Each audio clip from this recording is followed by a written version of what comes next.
식사 맛있게 하셨습니까? 예. 날씨가 많이 후덥해서 그런지 3층에 오시는 수가 좀 준 것 같아요. 예. 우리 사회의 문제가 뭘까?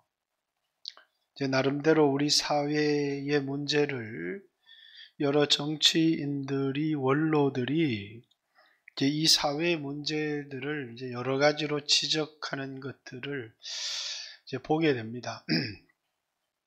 국민의힘 전 비대위원장을 했던 김종인이라는 사람은 이제 최재형이라고 하는 이제 감사 원장을 했던 그분이 대통령에 당선이 되면 이제 대통령 2년만 하고 국회의원 선거할 때 이제 우리나라가 의원 내각제로 헌법 개헌을 할 가능성이 굉장히 높다, 이런 이야기를 했습니다.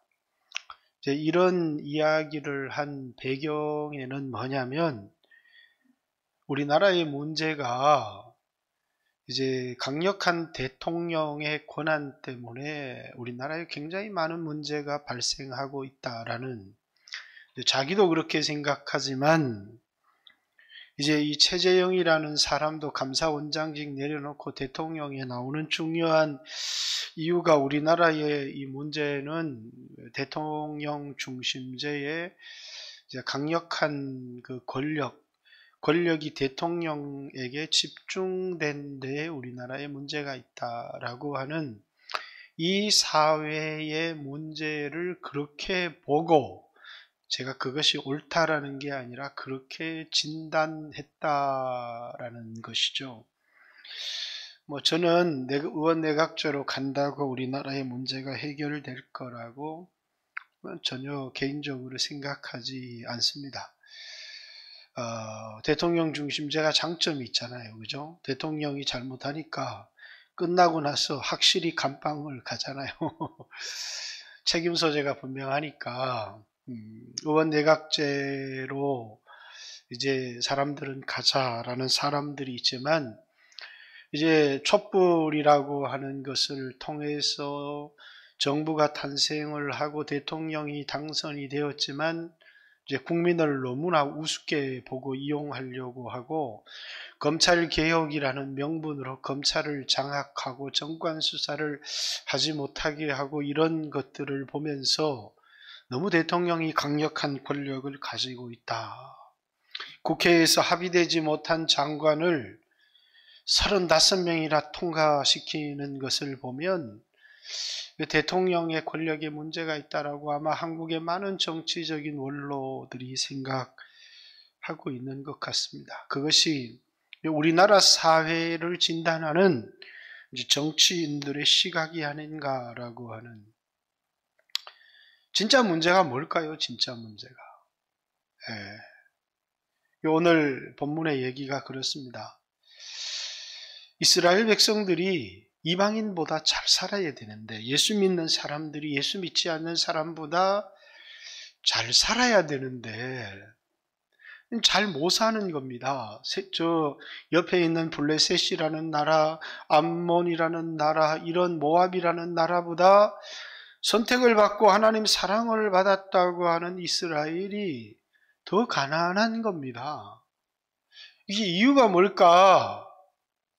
근데 그들은 우리가 하나님께 불순종해서 그렇다, 이렇게 진단을 하면 좋겠는데, 그 진단이 뭐냐면 이웃 나라에는 왕이 있는데 우리나라에 왕이 없어서 그렇다라고 진단을 한 겁니다.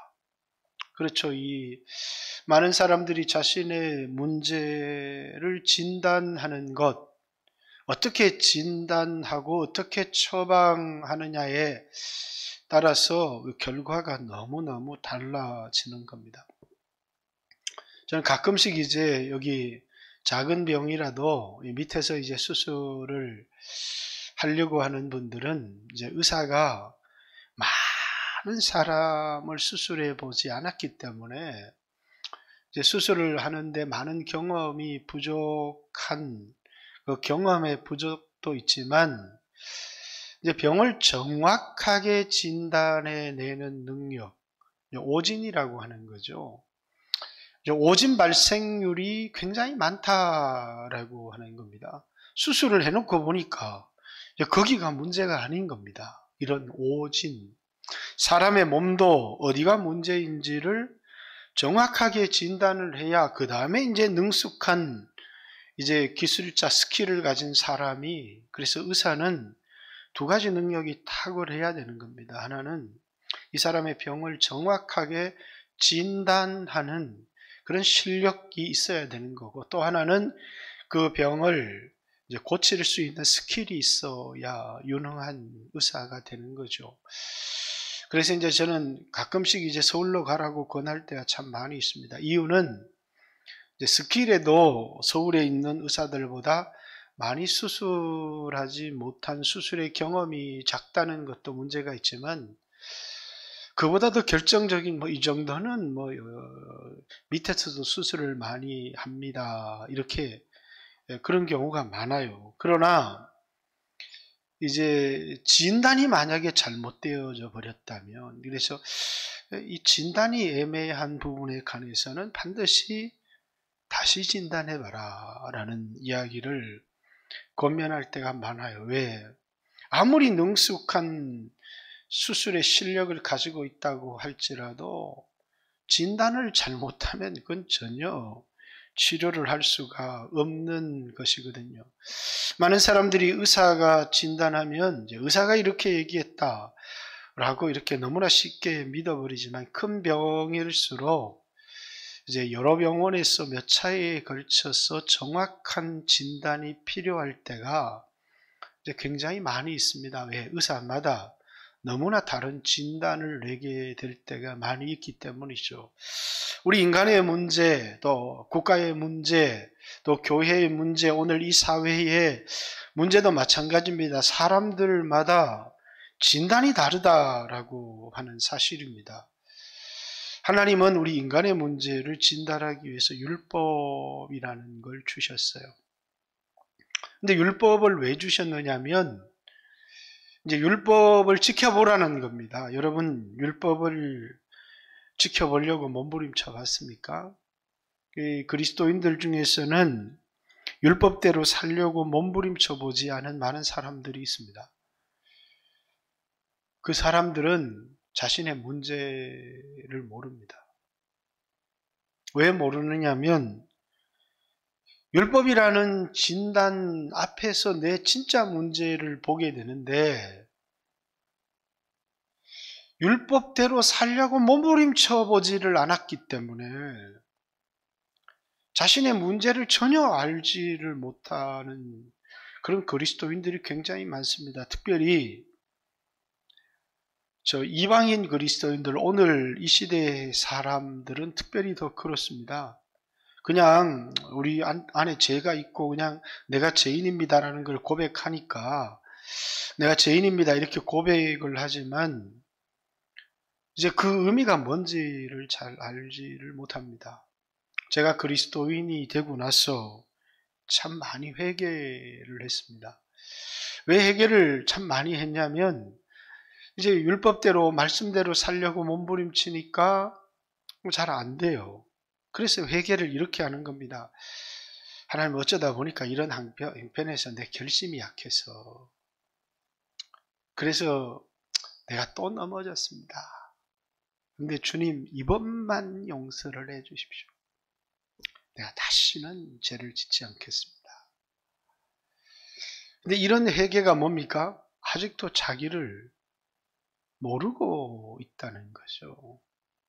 내가 결심만 하고 내가 마음의 결단만 하고 굳게 마음만 먹으면 나는 죄 짓지 않을 수 있다라고 하는 이제 자기 자신에 대한 신뢰를 가지고 있다면 아직도 이제 자기가 누구인지, 어떤 사람인지, 자기가 걸린 이 병, 가지고 있는 문제가 얼마나 중요한 건지, 그냥 내가 회개하고 내가 결심하고 내가 결단하면 고칠 수 있다라고 하는 생각을 가졌다는 것 자체가, 그래서 오늘날 이제 수 없는 젊은이들이 해결을 하는데, 하나님 이거 순종하지 못해서 용서해 주세요 이렇게 해결을 하는데, 가끔씩 제가 생각하죠. 너는 아직도 멀었다.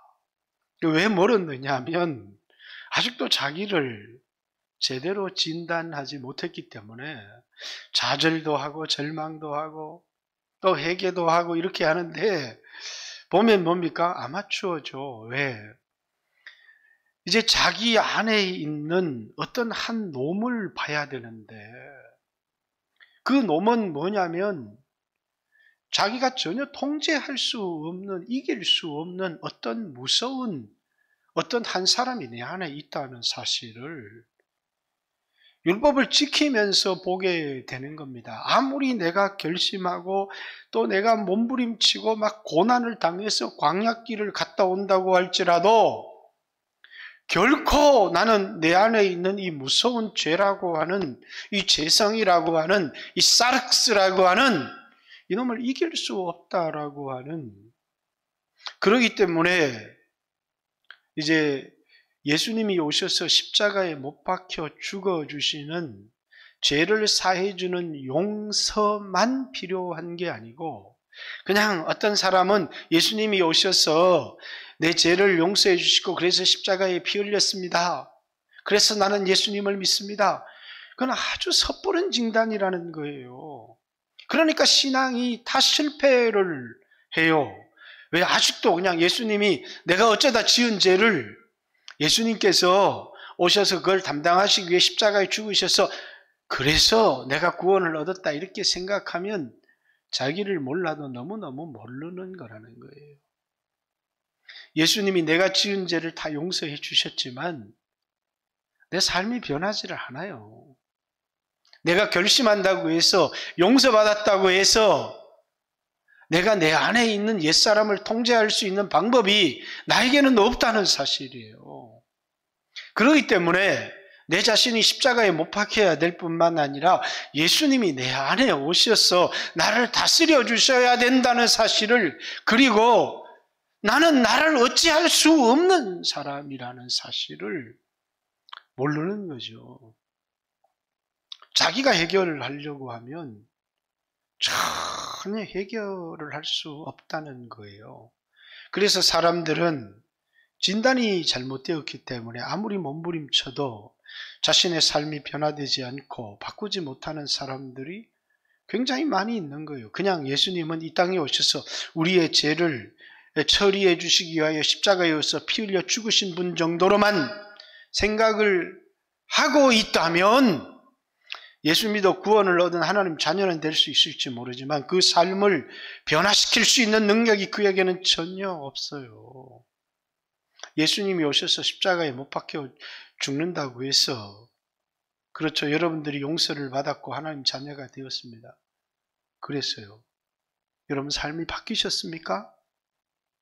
여러분 안에 통제되지 못한 욕망과 다스릴 수 없는 죄가 다스려집니까? 아니라는 거죠. 그래서 율법을 통해서 자기를 정확하게 진단을 해야 된다는 거예요. 이 안에 원수는요, 지금 내 눈앞에 펼쳐진 나를 힘들게 하는 환경이나 사람이 아니고 내 안에 하나님이 율법이라는 진단기를 딱 들여대고 보니까 문제는 다 내 안에 있다는 사실을 알게 되는 것이죠.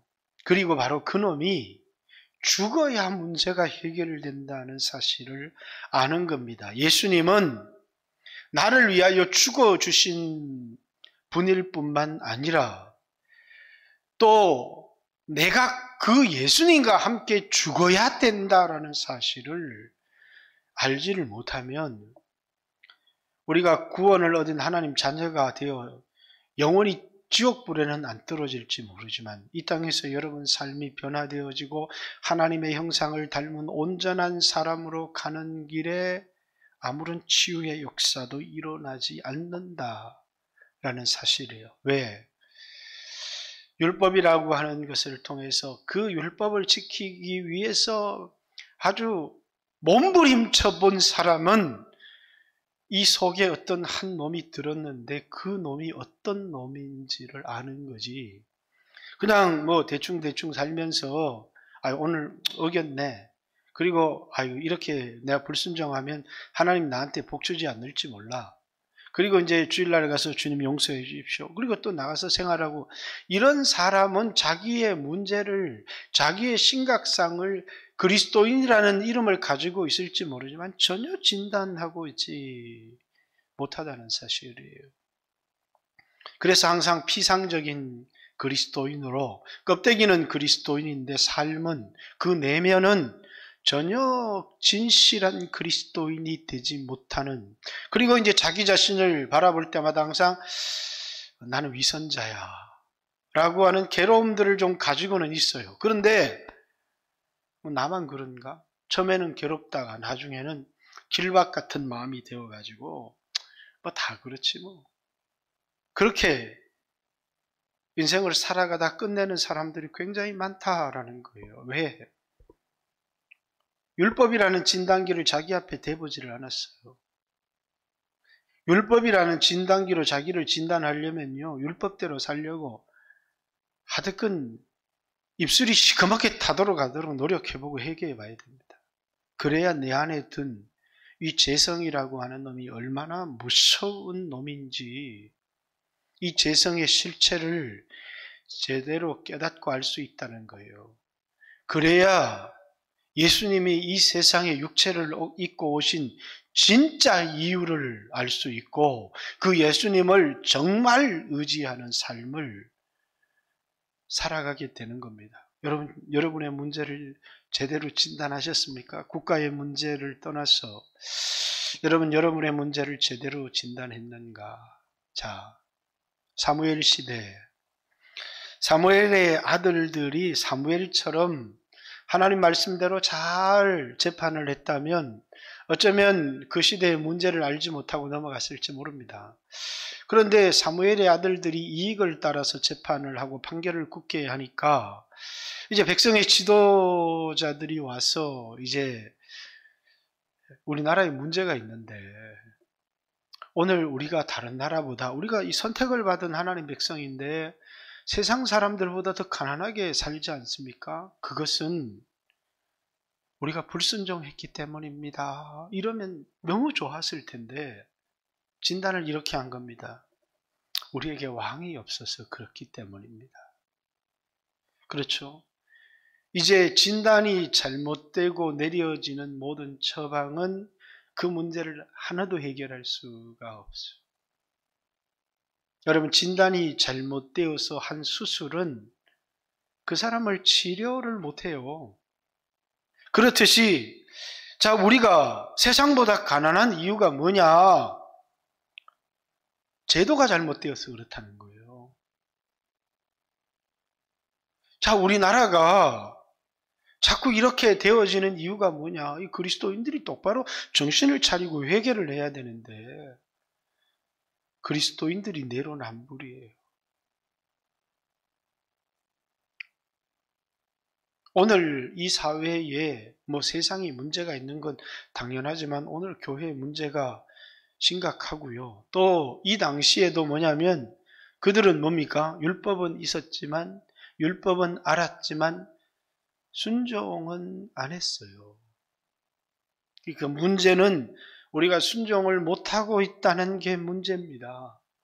율법을 지키려고 몸부림치다가 지킬 수 없는 자기 자신을 보고 구원자를 바라고 구원자를 기다리며 하나님의 도움을 기다려야 될 사람들이었습니다. 그럼에도 그들은 율법을 지키려고 하지 않았습니다.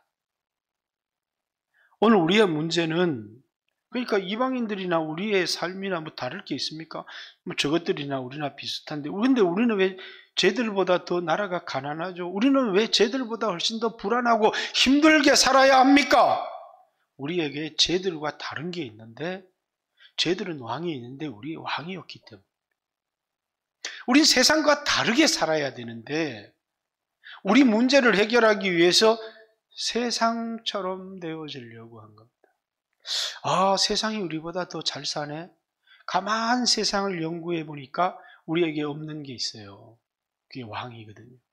아, 왕이 있으니까 자기들의 안전도 지켜주고, 왕이 있으니까 이게 부자가 되기도 하고 나라의 문제를 신속하게 결정하기도 하고, 왕이 있다는 건 국민들에게 대단히 좋은 거구나. 그래서 그들은 자신들의 문제를 우리에게 왕이 없다는 게 문제입니다. 우리에게 왕을 주소서라고 하는. 그러니까 사무엘이 이제 영적인 사람입니다. 우리의 문제는 왕이 없다는 것도 아니고 이제 자기가 아들들을 좀 잘못 가르쳤죠. 그렇습니다. 자, 요 얘기 조금 하고 넘어갈까요? 사무엘의 아들들이 왜 문제가 생겼을까? 엘리의 아들들이 왜 문제가 생겼을까? 오늘날 저는 교회 지도자들이 자기 아들의 문제를 합리화하면서 항상 하는 말이, 사무엘도 그랬는데 뭐 조용기 목사도 그랬는데 뭐 이렇게 쉽게 이제 합리화, 사무엘 같았다, 조용기 목사님 같았다 그러면 우리가 이해할 수 있을지도 몰라요. 많은 학자들이 얘기합니다. 사무엘이 아마 일이 너무 많았을 거다. 두 번째 이유는 그는 부모 밑에 사랑을 받아보고 아버지의 역할, 어머니의 역할을 본 적이 없었다. 이게 이제 사무엘이 가지고 있었던, 어려서부터 성전에서 자라서 아버지는 이렇게 해야 되고 어머니가 이렇게 해야 된다는 것을 사무엘이 보지를 못했기 때문에 아이들을 잘 가르치지 못했다. 자, 여러분들이 나는 부모님 밑에서 자라지 못했습니다. 그래서 내 자식을 잘 못 키웠어요. 그러면 이해될 수 있을지 모르겠어요. 조영기 목사님이 항상 이제 목회자 세미나에 오면 난 부끄러운 게 하나 있습니다. 나는 그 극동방송 사장님 이름이 뭐죠? 김장한 목사님만 보면 나는 너무너무 부럽다. 나는 자식을 키웠는데, 뭐 이런 말을 표현을 안 썼지만 다 불량배. 근데 이제 김장한 목사님 두 아들은 다 성직자가 되고 또 열심히 살아가니까 난 자식 문제만 나오면 머리를 들 수 없다. 뭐 세상에서 돈을 못 벌었다, 성공했다, 그런 문제가 아니죠. 왜? 이제 많은 사람들이 조영기 목사님을 이해하는 것은 이제 너무 바빴다는 거예요. 가정을 돌볼 여유가 없을 만큼 바빴다. 근데 이제 핑계를 대서는 안 돼. 어떤 것도 핑계가 되면 안 되지만, 이제 어떤 우리 평신도 시간도 많고 이제 그렇게 바쁘지도 않았는데 자식 마음대로 안 되더라. 자식 마음대로 안 되는 거 맞아요. 그러면서 늘 핑계가, 뭐 조영기 목사님도 그런데 그 핑계는 대시면 안 돼요. 사무엘도 그랬는데 그 핑계 대면 안 된다. 많이 울고 기도하자. 하나님 앞에 울고 기도하자. 그것 외에 자녀들을 바르게 자라게 할 수 있는, 왜? 관심, 마음이 주님에게서 떠나거든요.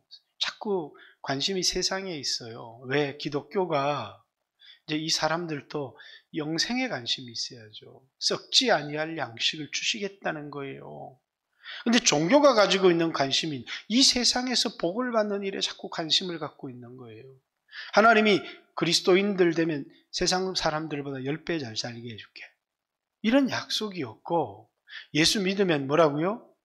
이 세상 건 잠깐이지만 영생을 주겠다는 거예요. 그거 믿습니까? 그런데 왜 이 세상에 그걸 집착합니까?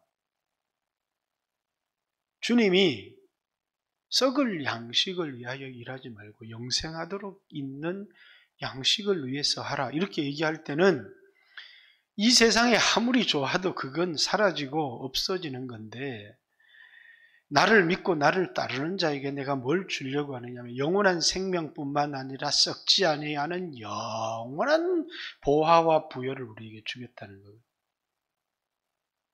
이제 그것을 믿고 그것을 얻기 위해 따라 나선 사람은 이 땅의 것도 보너스로 많이 주어지면 좋겠지만 이 땅에서 절대적 빈곤만 없으면 상관하지 않습니다.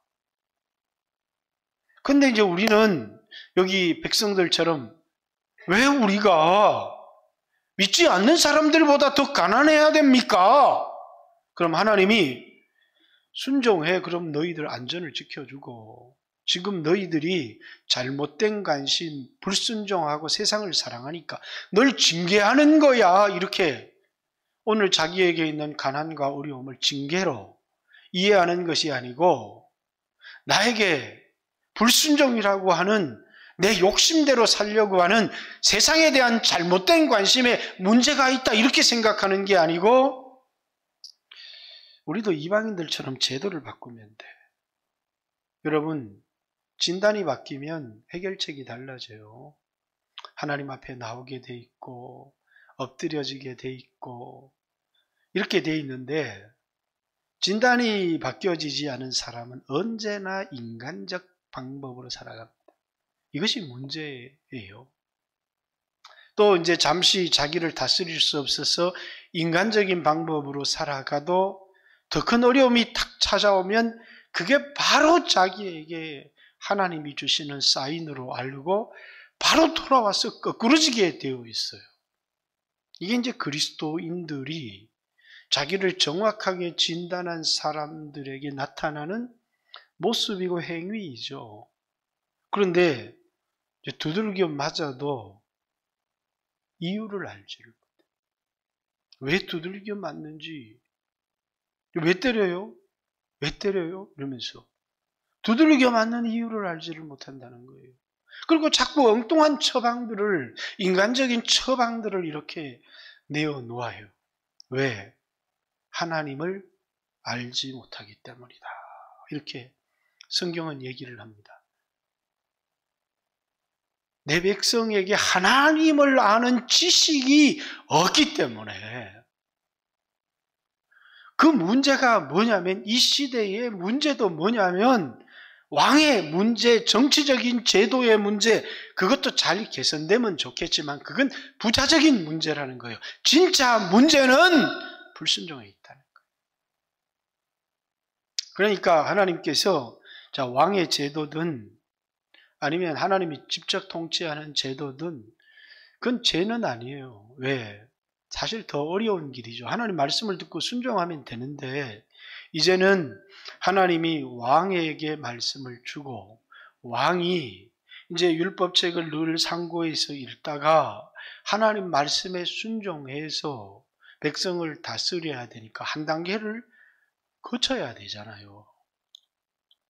그러니까 이건 더 어려운, 이스라엘 백성들이 중요한 건 본질적으로는 하나님께 순종한 하나님 나라의 백성이 되어지는 건데, 근데 하나님의 직접 통치를 받느냐, 아니면 왕이 하나님의 말씀을 듣고 통치를 받느냐. 또 왕이 생기면 왕에게 세금도 내야 되고, 왕에게 자식 군대로 왕을 지키도록 보내야 되고, 딸은 왕의 시중을 들도록 보내야 되고, 이런 여러 가지 이 제도를 시행하는 데 들어가는 재정과 많은 어려움들이 있다는 거예요. 그런데 이제 그들의 진단이 뭐냐면 왕이 없기 때문이다.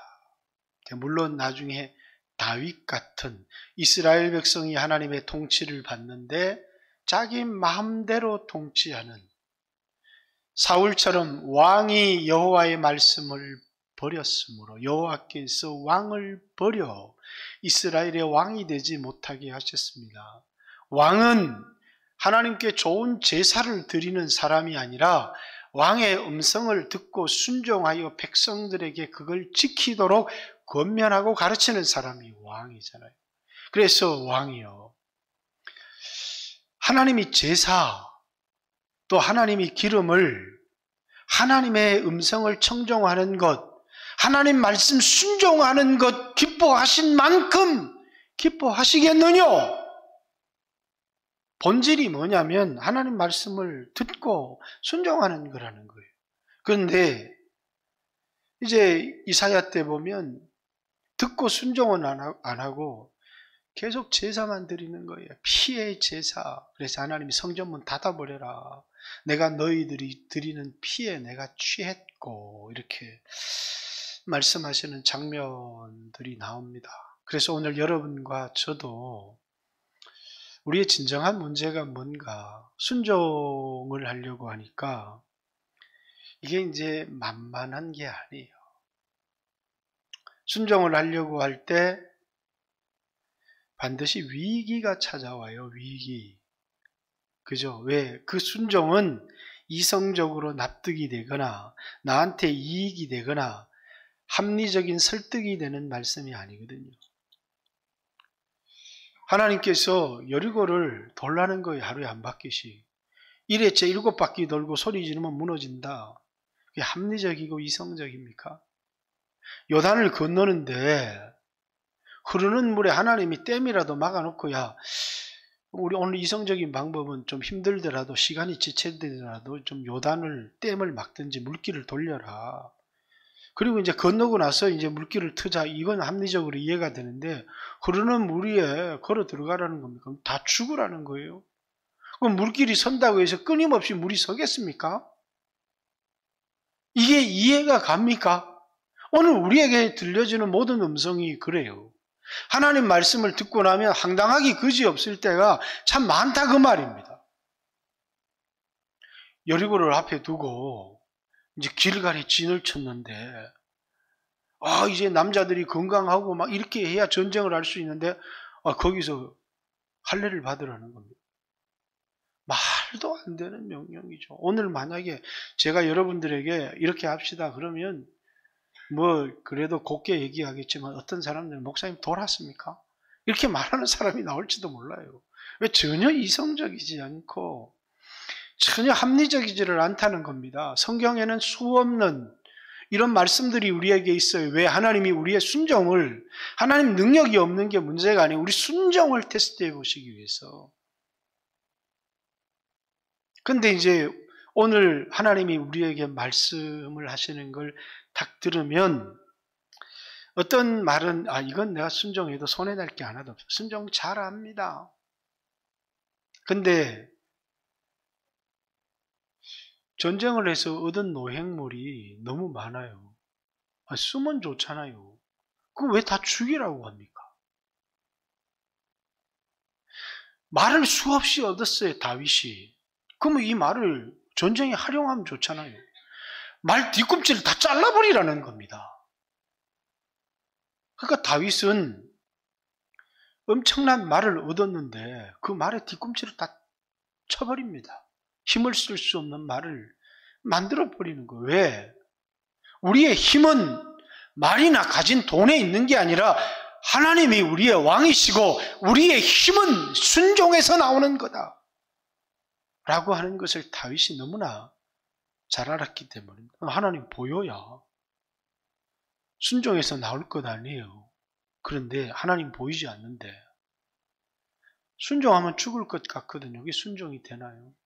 그래서 믿음과 신앙은 순종인데 그게 그토록 어렵고 힘드는 것이고, 광야전의 백성들은 순종이 안 된 거고, 광야에서 훈련을 받은 사람은 광야에서 훈련을 받다 보면 이래 주거나 저래 주거나 다 죽기 마찬가지인데 여기서 한번 하나님 말씀에 내 인생을 한번 걸어보자, 그런 순종들이 나오는 겁니다. 순종은요, 내게 수없는 길이 있을 때 순종하는 사람이 많이 없어요. 이 길도 갈 수 있고 이 길도 갈 수 있는데 그 수없는 길 중에 순종이라는 길은 가장 험한 길이고 가장 미련한 길이고 가장 어리석은 길밖에 없어요. 근데 내게 남은 길이 뭐냐면 이제는 내 가능성이 전혀 없어요. 하나님이 혹이라도 살아있다면 나를 살려주시겠지만 순종 한번 목숨을 걸어보자. 그때 일어나는 게 미라클입니다. 하나님의 기적이 그때 일어나는 거예요. 하나님 계셨구나, 하나님이 살아있었구나 라는 것을 그때 경험하는 거죠. 대부분 사람들은 그 극단적인 자리까지 가지 않기를 원합니다. 그래서 언제나 적당한 것을 좋아합니다. 적당한 사람은 그럭저럭 살아가는지 모르지만 세상에서 반드시 짓밟힙니다. 그리고 빛을 발휘할 수가 없습니다. 그렇기 때문에 그들은 뭡니까?